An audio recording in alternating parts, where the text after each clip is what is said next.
Shalom, selamat pagi. Apa kabarnya? Bertemu lagi di Sekolah Minggu Gereja Baptis Efrata untuk murid remaja, dewasa, dan senior. Kita akan sama-sama belajar di bab yang ke-8 yang mengambil tema nyanyian Sakaria. Kita sama-sama akan belajar dari Lukas 1 ayat 67-80. Mari Bapak Ibu Saudara sekalian buka buku kita masing-masing dan juga Alkitab. Yang tidak bisa bersekolah minggu di gereja, mari sama-sama kita belajar di Lukas pasal 1 ayat 67 sampai yang ke-80. Saya akan nyanyikan. Mari Bapak Ibu Saudara sekalian menyimaknya bersama-sama. Nyanyian pujian Sakaria. Dan Sakaria ayahnya penuh dengan Roh Kudus lalu bernubuat, katanya, Terpujilah Tuhan Allah Israel sebab ia melawat umatnya dan membawa kelepasan baginya. Ia menumbuhkan sebuah tanduk keselamatan bagi kita di dalam keturunan Daud hambanya itu. Seperti yang telah difirmankannya sejak purbakala oleh mulut nabi-nabinya yang kudus, untuk melepaskan kita dari musuh-musuh kita dan dari tangan semua orang yang membenci kita, untuk menunjukkan rahmatnya kepada nenek moyang kita dan mengingat akan perjanjiannya yang kudus, yaitu sumpah yang diucapkannya kepada Abraham, bapa leluhur kita, supaya ia mengaruniai kita, supaya kita terlepas dari tangan musuh, dapat beribadah kepadanya tanpa takut, dalam kekudusan dan kebenaran di hadapannya seumur hidup kita.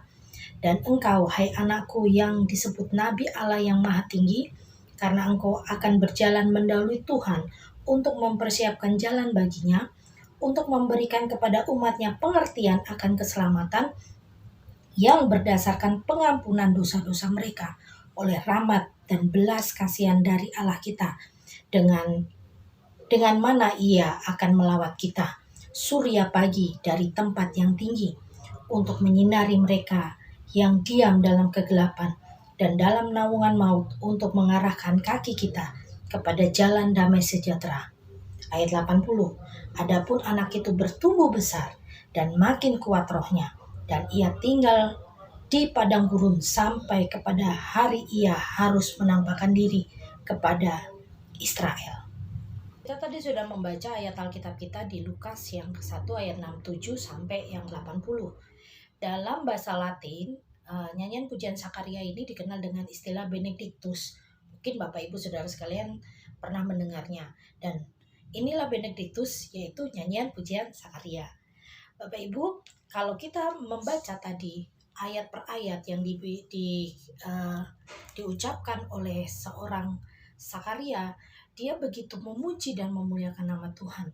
Bahkan di dalam nyanyian pujiannya itu ada nubuatan tentang apa yang akan dilakukan oleh Yohanes Pembaptis selama hidupnya. Tugas dan tanggung jawabnya dia setelah dia dilahirkan. Dia bukan dilahirkan dengan tanpa tujuan, tapi sebenarnya Yohanes dilahirkan dengan tujuan yang mulia, yaitu membuka jalan keselamatan. Dan itu diketahui oleh Sakaria sejak dia bertemu dengan malaikat di bait Allah. Bapak Ibu Saudara sekalian, kalau kita membaca ini lebih cermat, yang di ayat yang ke-78, yang di bawahnya surya pagi dari tempat yang tinggi. Jadi kalau kita melihat tulisannya S-nya itu huruf besar, surya. Saya dari pertama tadi ini bukan di atasnya bukan tanda titik. Kalau tanda titik kan habis itu huruf pertama mesti S. Hurufnya pasti huruf besar, tetapi ini bukan tanda titik tapi koma. Surya, yaitu menunjuk kepada Tuhan Yesus. Tuhan Yesus itu diupamakan adalah surya. Saat kegelapan itu ada di Israel, saat tidak ada jawaban, saat putus asa terjadi dalam kehidupan manusia, surya itu yang diharapkan. Makanya kalau kita mendengar pelangi sabit hujan, jadi ada jawaban setelah badai. Itu kan istilahnya. Begitu juga Tuhan Yesus. Kedatangan Tuhan Yesus membawa jawaban keselamatan bukan hanya buat orang Israel, tapi untuk seluruh manusia yang ada di dunia.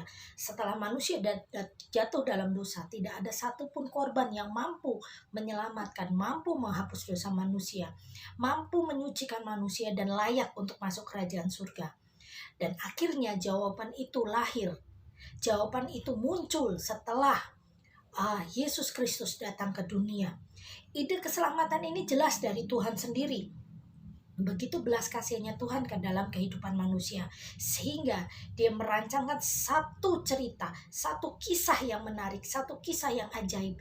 Dan itu berturut-turut kejadian yang ajaib. Pemilihan Maria sebagai perawan untuk menjadi ibu sang juru selamat, pemilihan Yusuf sebagai bapak sang juru selamat, pemilihan Sakaria dan istrinya Elizabeth, Yohanes, dan begitu banyak kejadian-kejadian ajaib ini memberikan satu pemahaman bagi kita. Sesuatu yang ajaib dilakukan dengan cara yang ajaib. Sesuatu yang tidak mungkin bagi manusia itu yang dipilih Tuhan, supaya manusia tahu bahwa Tuhan sanggup. Dalam ketidakmungkinan manusia, Tuhan tuh sanggup membuat mungkin. Bapak Ibu Saudara sekalian, bagaimana mungkin seorang yang sudah menopause bisa hamil? Itu kalau bukan Tuhan yang buat tidak akan mungkin. Kedokteran pun tidak akan bisa, tetapi hanya Tuhan yang mampu membuat seorang perempuan yang bukan hanya menopause tapi mandul bisa hamil lagi. Itu kuasa Tuhan. Jadi secara uh, teratur Tuhan itu membuat satu skenario yang bagus sekali. Bukan hanya skenario cerita abal-abal ya, tapi ini cerita yang benar adanya, real, nyata, kisah nyata yang terjadi di zaman dulu untuk meneguhkan hati kita di zaman sekarang. Sakaria dipakai Tuhan untuk memberikan satu nubuatan buat anaknya bahwa dia akan menjadi pembuka jalan bagi sang juru selamat. Dia mempunyai tugas yang berat. Saya akan bacakan di buku guru ya. Segala rancangan Tuhan adalah demi umatnya, boleh menikmati ibadah yang sejati tanpa gangguan dari siapapun dalam kekudusan dan kebenaran seumur hidup, dalam pengertian dan keselamatan, pengampunan dosa, serta rahmat belas kasihan Allah. Semua itu akan terjadi tatkala Allah melawat umatnya lewat kelahiran Yesus Kristus di dunia. Jadi kalau untuk satu rencana besar pasti harus ada prepare, harus ada persiapan. Kalau misalnya gini, saya selalu bilang di murid senior kemarin waktu sekolah minggu, kalau presiden itu mau tampil, mau hadir di satu desa, di satu kota, di satu daerah, tidak mungkin tidak ada persiapan. Pasti ada dibersihkan tempatnya, dipasang umbul-umbul, terus dicek keamanannya, dicek jalannya, dicek banyak sekali yang harus dipersiapkan. Itu presiden. Bagaimana ini sang juru selamat? Pasti persiapannya, prepare-nya luar biasa dan detil. Tuhan sendiri yang detil. Untuk mempersiapkan sang pembuka jalan ini, Tuhan mempersiapkan Yohanes Pembaptis. Kalau kita dibaca di ayat yang ke-80, adapun anak itu bertambah besar dan makin kuat rohnya. Ia tinggal di padang gurun sampai hari ia harus menampakkan diri kepada Israel.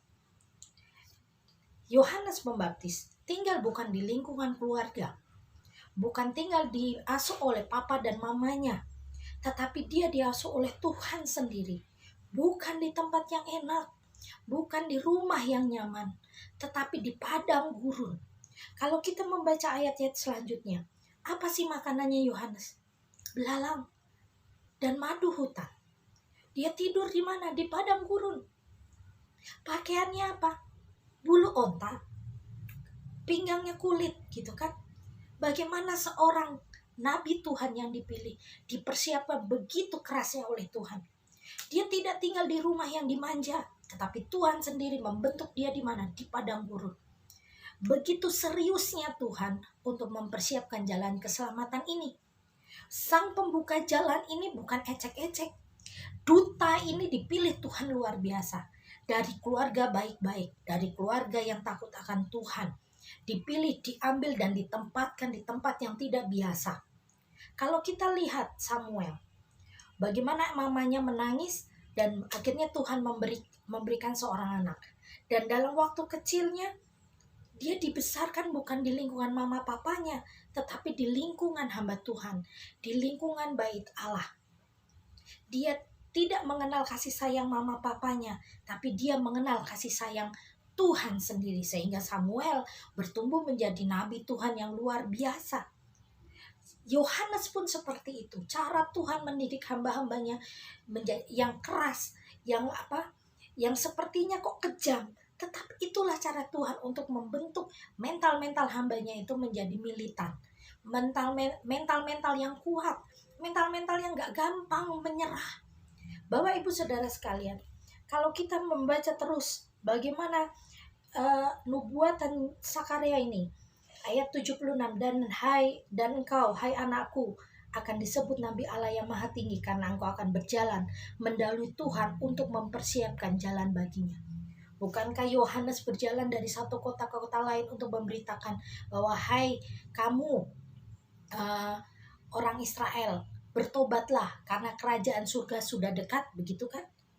Bagaimana kalau kita belajar kembali tentang kelahiran Yohanes ini, kita begitu terpesona akan kehebatan Tuhan.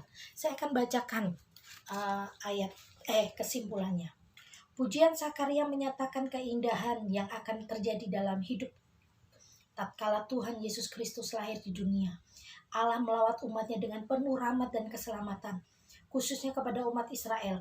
Dan nyanyian ini ada nubuat juga bagi anaknya, Yohanes Pembaptis, orang yang mempersiapkan jalan bagi Yesus. Dan di dalam hal itu ia bertugas merintis jalan mempersiapkan bangsa Israel. Yohanes menyuarakan berita pertobatan dan pengampunan dosa kepada banyak orang.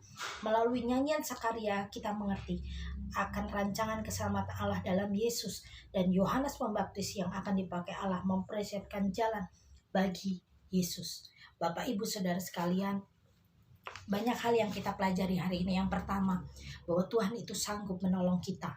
Yang kedua, kita harus banyak bersyukur bahwa Tuhan itu adalah Allah yang besar, yang mampu menerobos ketidakmungkinan pemikiran kita.